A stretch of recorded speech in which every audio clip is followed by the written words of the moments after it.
What is going on, guys? It's the Mad Dragon, round 2 of the Autumn Nations just around the corner. Team announcements already coming out. This one's going to be for Ireland versus New Zealand. We got a bit of an earlier video this week because this game kicks off on Friday, 8 PM UK time. We've got a Friday evening game, and man, what a match! I'm really looking forward to these two teams. Of course, the quarterfinal of the World Cup. And for me personally, you know, people have different opinions because they also very much enjoyed the South Africa-France game.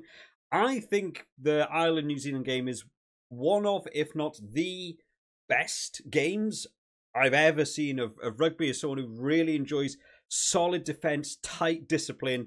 I remember doing the match report and stuff for that video and not having notes. Didn't write anything down because I was so engrossed in watching that game go on. And I remember saying after that game was done, like, this could have been like a World Cup final game. It was absolutely fantastic. I thought they played again in the summer. Of course, they didn't. Ireland went on to play South Africa in the summer. So this is the first time these two teams are meeting up once again since that World Cup quarter-final, and I'm all here for it. I cannot wait to sit down on Friday and watch this game. So we're going to take a look through the teams, go over some good picks, some bad picks, some changes along the way, some injury news, especially in the New Zealand camp as well. And then finally, of course, giving a score prediction, which could be way off or bang on. That's about normally how I get on. So make sure you hit the old like button if you enjoy this type of video. Make sure you drop down in the comment section who you're supporting or who you think is gonna win. One of the games I'm really looking forward to this week, and probably the game I'm looking forward to the most actually this weekend, as a neutral, being able to just sit down and just enjoy a good game of rugby. Starting out with the home team, then Ireland coming in here with a very strong team. Of course, we haven't seen Ireland play since that summer tour. Lost the first game against South Africa 27-20. Bounced back the following week, winning that game 25 points to 24. If you remember the brilliant drop goal at the end of that game. Now, drop goals could be something we see going on in this one, because last week New Zealand played England, and you know, England weren't landing them, but if there was something going on in that game, they were able to just get away. It seemed to be drop goals. Marcus Smith missing 2, George Ford missing his 1 as well. Drop goals can get away. They seem to have time. New Zealand seems to not have closed down that drop goal option. If there is a team that's going to land drop goals, Ireland have got the boys to land them, and that is something, honestly, I think Ireland should be maybe looking at going into this week. So starting out in this front row, Porter Kelleher and Finlay Beelum going in there as a front row, as a solid set of picks. No Dan Sheehan in the team. I haven't actually looked up anything about Dan Sheehan. I'm not sure why he's if he's out or something. I assume that has to be an injury, because for me, Dan Sheehan is still my number 1 choice going into that Ireland squad. I assume that's out with an injury or something. I've not kept track of that one, unfortunately. In the lock department, McCarthy going in alongside of James Ryan. Ty Burns going to slide to 6 with Van der Fleer and Caelan Doris filling up the rest of that back row. Caelan Doris going in as captain for this week, which is just, you know, it's a solid 1 through 8. James Ryan going in at 5. I've been hit and miss on over the course of having a YouTube channel. I do think when he's on top form and having a good game, I think he's a really solid lock. But the penalty counts do sometimes go against him, and that's why sometimes I kind of prefer like Bird sliding into that number 5 shirt and filling out that 5 there. But they're going with Ryan this week. I think it's a pretty solid 1 through 8. Line outs we want to take a look at for this one as well, because New Zealand last week, Cody Taylor went off so early on, and Cody Taylor's been absolutely superb in that hooker position. Lineouts could be one where Ireland think actually we'll have a very good crack at trying to disrupt their set piece there. Halfback partnership, Gibson Park going in alongside of Crowley.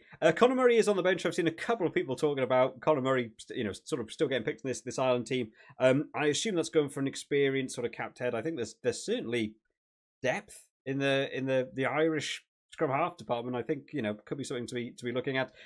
Frawley, unfortunately, I just think going to be the bench player. I think Crowley's been playing very well at 10. I still think Frawley deserves to have more game time, but I think he's just going to be that guy that comes on from the bench for Ireland, gets those late minute kicks to maybe steal a game. Centre partnership, Bundy Aki going in alongside Gary Ringrose. It's the dream team, right, in that centre partnership. That's what they want in Ireland. And then in that back 3, James Lowe, Hansen, and Keenan. There's a back 3 for you.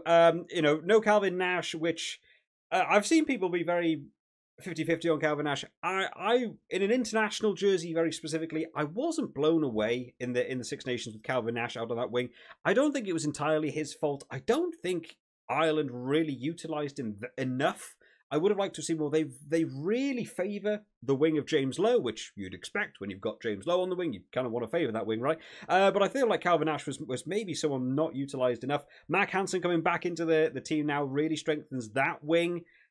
We might be able to see that play out more, but the boy I'm looking at there, Keenan, coming back into this side in that fullback shirt, who for me, for the last couple of years, has just been the #1 fullback in the world. I've always had very, very high praise for Hugo Keenan. So coming back in there, it's a really solid 1 through 15. You know, if you had all players available, everyone fit and ready, I don't even know, really I'd switch around. Maybe I'd be moving Tyke Byrne into the 5, maybe Pete O'Mahony to start in that 6, and maybe Sheehan. I've actually just very quickly gone and looked it up because it was annoying me why Sheehan. Apparently that was the knee injury from the South Africa games. Is still a thing for me. It's been out much longer than that than I was expecting. In the bench then, Herring, Healy and O'Toole, which is still a good replacement for Rhodes. Go on, Henderson and Pete O'Mahony going alongside them. 5-3 for Ireland on the bench split. England went for the 6-2. Last week, which, a couple of people were already, I was one of them talking about, is that the right way to go up against New Zealand? 5-3, I think, gives you a bit more width to be able to take on New Zealand, so I kind of like this one. Conor Murray, Frawley and Osborne coming in there to fill out the rest of the replacement bench. I think this is a really solid Ireland team playing at home as well. Big, talking points around that quarter-final and not being able to get past that quarter-final once again in the World Cup. New Zealand being the team to stop them progressing. This will be a game I can see the Ireland boys absolutely being up for a really good performance.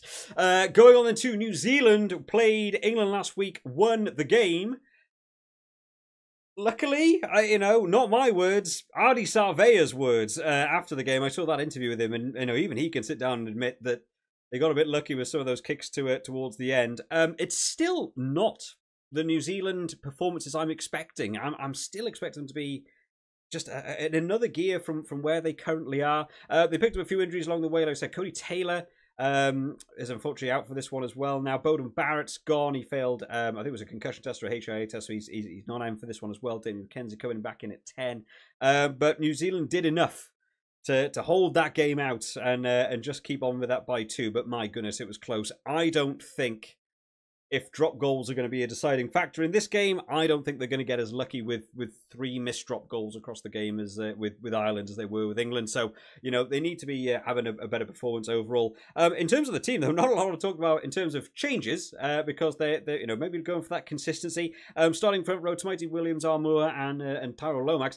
Ethan de Groot, because I mentioned him last week and I said I don't know why he wasn't in the team. Apparently that was a bit of chaos that happened in camp. It was like a bit of a disciplinary thing.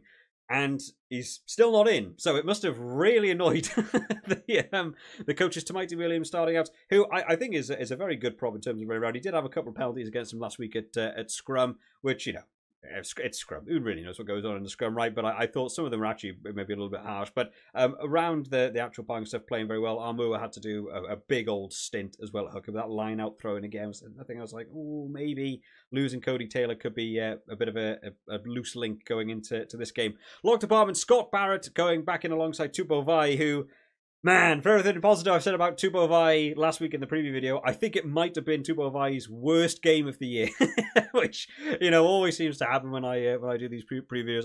The boy just couldn't quite get anything right. He had so many moments where you think he's away and it just dropped the ball or missed the pass or just things, it just couldn't get it right and sort of got Trevor Crook off, 45 minutes into that game, which is, a shame for him. But staying in the team, I think Tui Pelotu blew him out the water. I'm very surprised Tui Pelotu maybe not getting a start in this game this week. Back row, Wallace TT, Sam Kane and Ardie Sarvea once again linking up for that back row. Ardie Sarvea felt a little bit more quiet for me last week than I was expecting. He has one of those, a couple of those carries where he just won't sit down. I almost wonder sometimes whether he should go to ground quicker. He loves to stay on his feet and fight. It's what you want to see. There are a couple of times where you think if he just goes to ground, they recycle the ball and you ship it out wide quicker. You actually have men over. You can actually make a breakaway, but he's so determined to stay on his feet.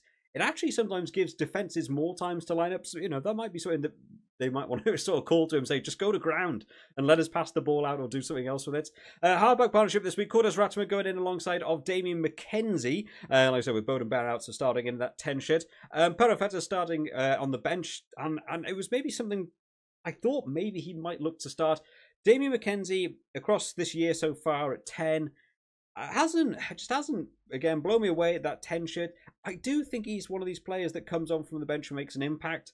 I thought maybe that could have been a swap for me that I would have liked to see the other way around. Centre partnership, Jody Barrett going in once again alongside of Rico Ioane, and that back three, Caleb Clark, Mark Talea and Will Jordan. Two of those boys at the end there who remembered how to play rugby. They looked much better last week than I saw across most of the rugby championship, especially that try from Will Jordan. I thought that was a very, very well worked sort of set play coming off of there.